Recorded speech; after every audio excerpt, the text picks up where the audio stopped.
Charlemagne, also known as Charles the Great or Charles I, was king of the Franks. He united a large part of Europe during the early Middle Ages and laid the foundations for modern France, Germany and the Low Countries. He took the Frankish throne in 768 and became king of Italy in 774. From 800, he became the first Holy Roman Emperor, the first recognized emperor in Western Europe since the fall of the Western Roman Empire 3 centuries earlier. Charlemagne already ruled his kingdom without the help of the Pope, but recognition from the pontiff granted him divine legitimacy in the eyes of his contemporaries. The expanded Frankish state which Charlemagne founded was called the Carolingian Empire. Charlemagne was the oldest son of Pepin the Shortened Bertrand of Laon. He became king in 768 following the death of his father, initially as co-ruler with his brother Carloman I. Carloman's sudden death in 771 under unexplained circumstances left Charlemagne as the undisputed ruler of the Frankish kingdom. Charlemagne continued his father's policy towards the papacy and became its protector, removing the Lombards from power in northern Italy, and leading an incursion into Muslim Spain. He also campaigned against the Saxons to his east, Christianizing them upon penalty of death, leading to events such as the massacre of Verdun. Charlemagne reached the height of his power in 800 when he was crowned Emperor of the Romans by Pope Leo III on Christmas Day at Old St. Peter's Basilica. Charlemagne has been called the «father of Europe», as he united most of Western Europe for the first time since the Roman Empire. His rule spurred the Carolingian Renaissance, a period of energetic cultural and intellectual activity within the Western Church. All Holy Roman Emperors up to the last Emperor Francis II, as well as both the French and German monarchies, considered the kingdoms to be descendants of Charlemagne's empire. However, the Eastern Orthodox Church views Charlemagne more controversially, labeling as heterodox his support of the Filioque and recognition by the Bishop of Rome as legitimate Roman emperor rather than Irene of Athens of the Eastern Roman Empire. These were but two of the machinations that led to the eventual split of Roman Constantinople in the Great Schism of 1054. Charlemagne died in 814, having ruled as emperor for just over 13 years. He was laid to rest in his imperial capital of Aachen in what is today Germany. His son Louis the Pious succeeded him. Political background. By the 6th century, the Western Germanic Franks had been Christianized, and Francia, ruled by the Merovingians, was the most powerful of the kingdoms that succeeded the Western Roman Empire. Following the Battle of Tertry, however, the Merovingians declined into a state of powerlessness, for which they have been dubbed the War Fainéants. Almost all government powers of any consequence were exercised by the chief officer, the mayor of the palace. In 687, Pepin of Herstal, mayor of the Palace of Austrasia, ended the strife between various kings and the mayors with his victory at Tertry and became the sole governor of the entire Frankish kingdom. Pepin himself was the grandson of two of the most important figures of the Austrasian kingdom, Saint Arnulf of Metz and Pepin of Landen. Pepin of Herstal was eventually succeeded by his illegitimate son Charles, later known as Charles Martel. After 737, Charles governed the Franks without a king on the throne but declined to call himself king. Charles was succeeded in 741 by his sons Carloman and Pepin the Short, the father of Charlemagne. In 743, the brothers placed Childeric III on the throne to curb separatism in the periphery of the realm, and he was the last Merovingian king. Charlemagne resigned office in 746 to enter the church by preference as a monk, and Pepin brought the question of the kingship before Pope Zachary, asking whether it was logical for a king to have no royal power. The Pope handed down his decision in 749, decreeing that it was better for Pepin to be called king, as he had the powers of high office as mayor, so as not to confuse the hierarchy. He therefore ordered him to become true king. In 750, Pepin was elected by an assembly of the Franks, anointed by the archbishop, and then raised to the office of king. The Pope branded Childeric III as the false king, and ordered him into a monastery. Thus was the Merovingian dynasty replaced by the Carolingian dynasty, named after Pepin's father Charles Martel. In 753, Pope Stephen II fled from Italy to Francia, appealing to Pepin for assistance for the rights of Saint Peter. He was supported in this appeal by Charlemagne, Charles's brother. In return, the Pope could provide only legitimacy, which he did by again anointing and confirming Pepin, this time adding his young sons Carolus and Charlemagne to the royal patrimony. Now as to the great realm that already covered most of Western Europe. In 754, Pepin accepted the Pope's invitation to visit Italy on behalf of St. Peter's rights, dealing successfully with the Lombards. Under the Carolingians, the Frankish kingdom spread to encompass an area including most of Western Europe. The division of the kingdom formed the basis for modern France and Germany. The religious, political, and artistic developments originating from a centrally positioned Francia made a defining imprint on the whole of Europe. Rise to power. Early life, date of birth. The most likely date of Charlemagne's birth is reconstructed from several sources. The date of 742, calculated from Einhard's date of death of January 814 at age 72, predates the marriage of his parents in 744. The year given in the Annals Petaviani, 747, would be more likely, except that it contradicts Einhard and a few other sources in making Charlemagne 70 years old at his death. The month and day of April 2 is established by a calendar from Low Countries.He. In 747, Easter fell on April 2, a coincidence that likely would have been remarked upon by chroniclers but was not. If Easter was being used as the beginning of the calendar year, then the 2nd of April 747 could have been, by modern reckoning, the 2nd of April 748. The date favored by the preponderance of evidence is the 2nd of April 742, based on Charlemagne's being a septuagenarian at the time of his death. This date would appear to support the idea that Charlemagne was born illegitimate, which is not, however, mentioned by Einhard. Place of birth. Charlemagne's exact birthplace is unknown, although historians have suggested Aachen in modern-day Germany, and Liege in present-day Belgium as possible locations.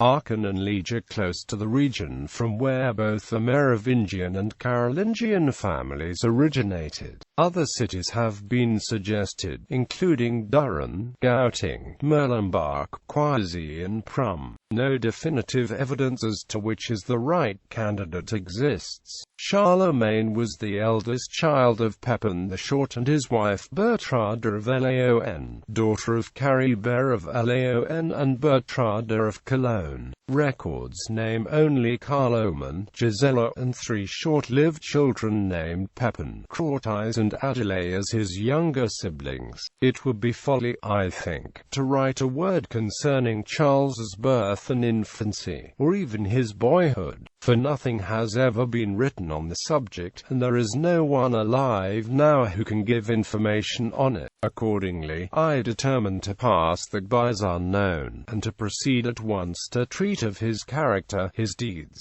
and such other facts of his life as are worth telling and setting forth, and shall first give an account of his deeds at home and abroad, then of his character and pursuits, and lastly of his administration and death, omitting nothing worth knowing and necessarily to know. The ambiguous high office. The most powerful officers of the Frankish people, the mayor of the palace and one or more kings, were appointed by the election of the people, that is, no regular elections were held, but they were held as required to elect officers ad quos summa imperii pertinabat, to whom the highest matters of state pertained. Evidently interim decisions could be made by the Pope, which ultimately needed to be ratified using an assembly of the people, which met once a year. Before he was elected king in 750, Pepin the Short was initially a mayor, a high office he held, as though hereditary. Einhard explains that the honor was usually given by the people to the distinguished, but Pepin the Great and his brother Charlemagne the Wise received it as though hereditary, as had the father, Charles Martel. There was, however, a certain ambiguity about quasi-inheritance.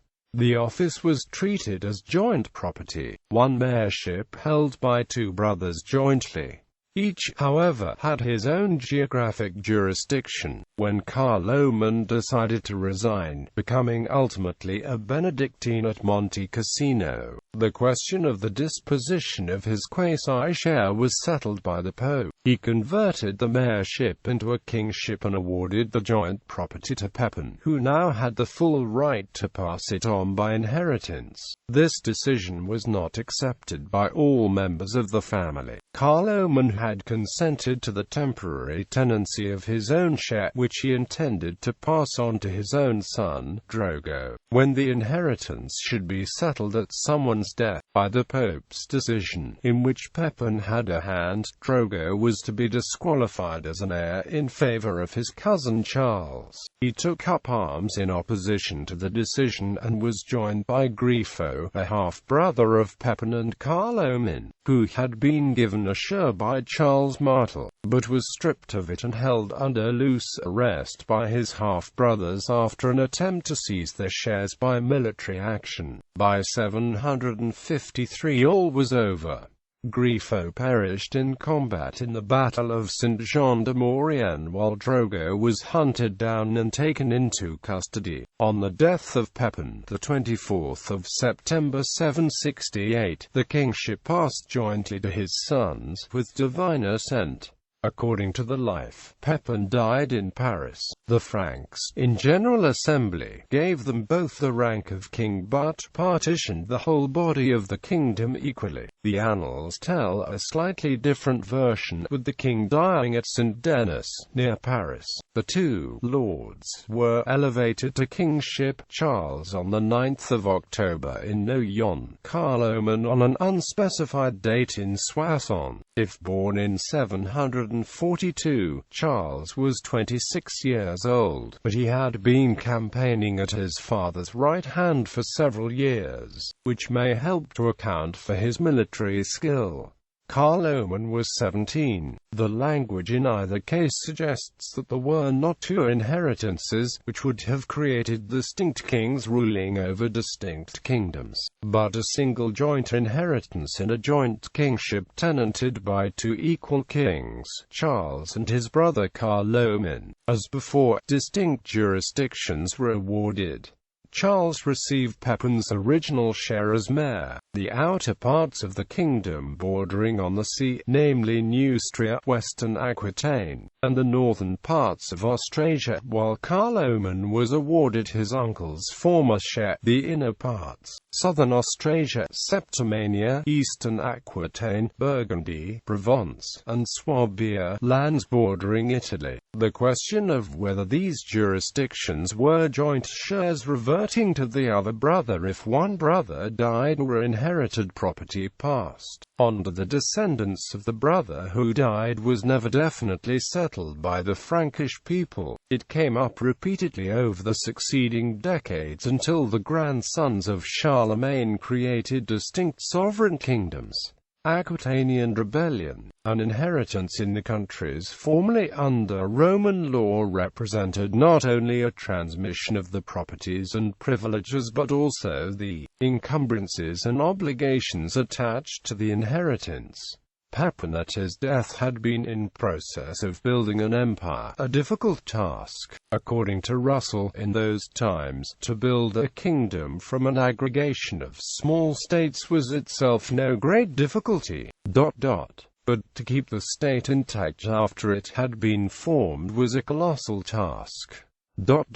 Each of the minor states had its little sovereign who gave himself chiefly to plotting, pillaging and fighting. Formation of a new Aquitania. Aquitania under Rome had been in southern Gaul, Romanized and speaking a Romance language. Similarly, Hispania had been populated by peoples who spoke various languages, including Celtic, but the area was now populated entirely by Romance language speakers. Between Aquitania and Hispania were the Euskaldunak, Latinized to Vascones, or Basques, living in Basque country, Vasconia, which extended, according to the distributions of place names attributable to the Basques, most densely in the western Pyrenees but also as far south as the upper Ebro River in Spain and as far north as the Garonne River in France. The French name, Gascony, derives from Vasconia. The Romans were never able to entirely subject Vasconia. The parts they did, in which they placed the region's first cities, were sources of legions in the Roman army valued for the fighting abilities. The border with Aquitania was Toulouse. At about 660 the Duchy of Vasconia united with the Duchy of Aquitania to form a single kingdom under Felix of Aquitaine, governing from Toulouse. This was a joint kingship with a 28-year-old Basque king, Lupus I. The kingdom was sovereign and independent. On the one hand, Vasconia gave up predation to become a player on the field of European politics. On the other, whatever arrangements Felix had made with the weak Merovingians were null and void. At Felix's death in 670, the joint property of the kingship reverted entirely to Lupus. As the Basques had no law of joint inheritance, but practiced primogeniture, Lupus in effect founded a hereditary dynasty of Basque kings of an expanded Aquitania. Acquisition of Aquitania by the Carolingians. The Latin chronicles on the end of Visigothic Hispania left much to be desired, such as identification of characters, filling in the gaps, and reconciliation of numerous contradictions. The Muslim sources, however, present a more coherent view, such as in the Tariq Iftitah al-Andalus by Ibn al-Qushayr. Ibn al-Qushayr, who had another, much longer name, must have been relying to some degree on family oral tradition. According to Ibn al-Qushayr, the last Visigothic king of a united Hispania died before his three sons, Almund, Romulo, and Ardabast, reached majority. The mother was regent at Toledo, but Roderick, army chief of staff, staged a rebellion, capturing Cordova. Of all the possible outcomes, he chose to impose a joint rule over distinct jurisdictions on the true heirs. Evidence of a division of some sort can be found in the distribution of coins imprinted with the name of each king and in the king lists. Witiza is succeeded by Roderick, who reigned for 7.5 years, followed by a certain Achila, who reigned 3.5 years. If the reigns of both terminated with the incursion of the Saracens, then Roderick appears to have reigned a few years before the majority of Achila. The latter's kingdom is securely placed to the northeast, while Roderick seems to have taken the rest, notably Portugal. The Saracens crossed the mountains to claim Ardo's Septimania, only to encounter the Basque dynasty of Aquitania, always the allies of the Goths. Otto the Great of Aquitania was at first victorious at the Battle of Toulouse in 721.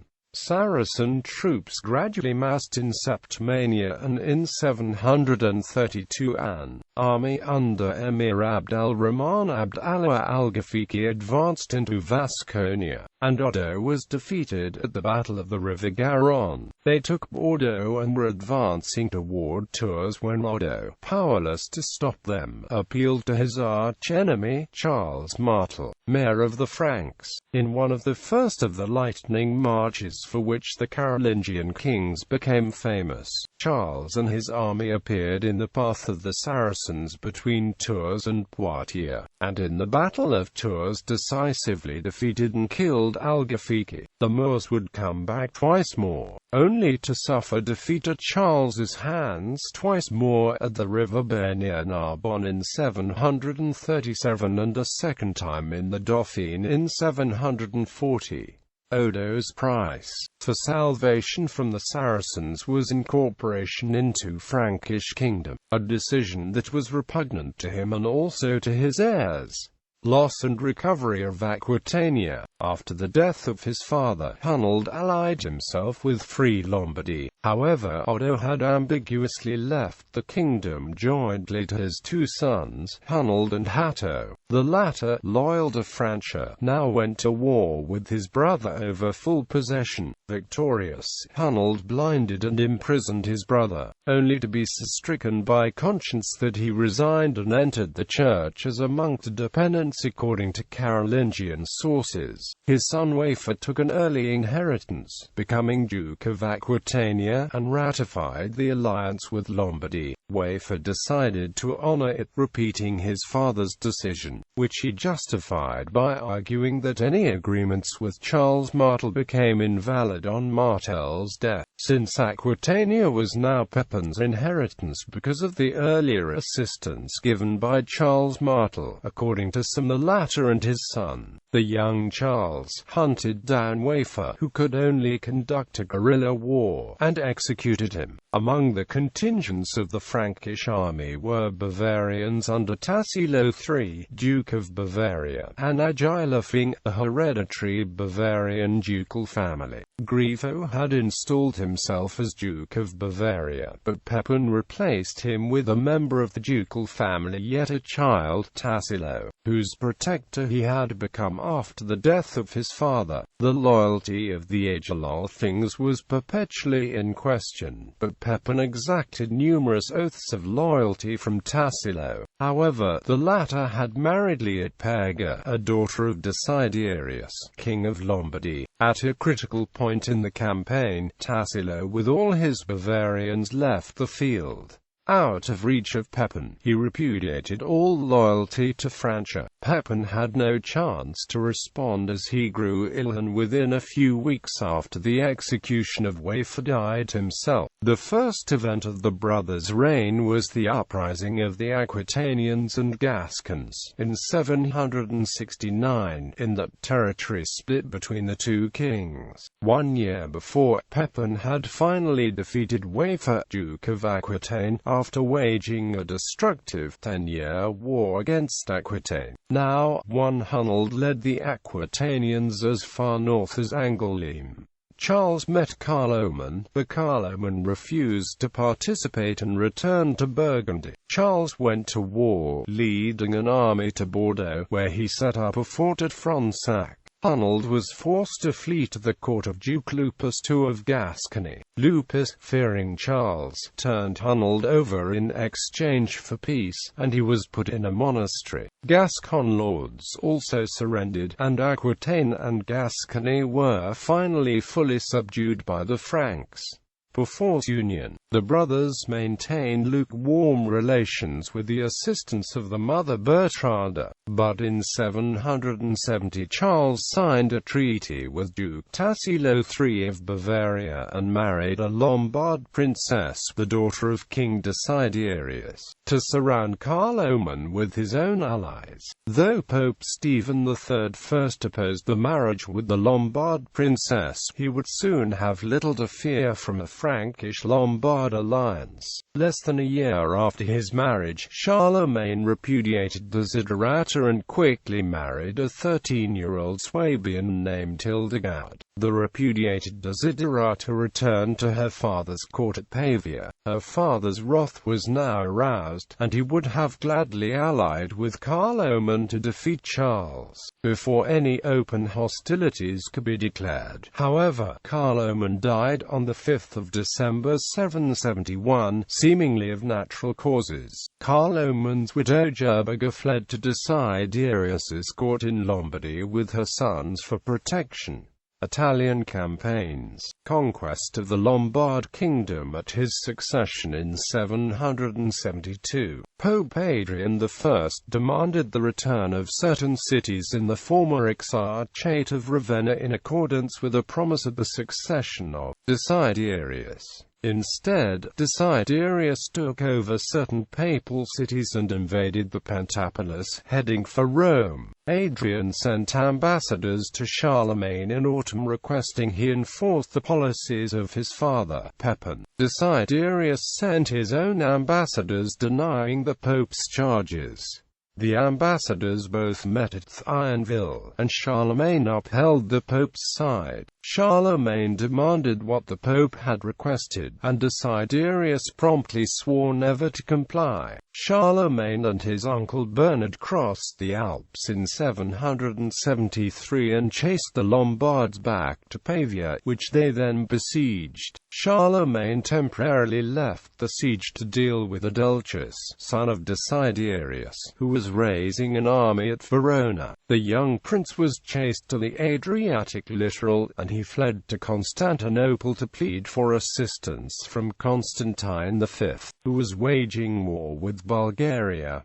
The siege lasted until the spring of 774, when Charlemagne visited the Pope in Rome. There he confirmed his father's grants of land, with some later chronicles claiming, falsely, that he also expanded them, granting Tuscany, Aemilia, Venice, and Corsica. The Pope granted him the title patrician.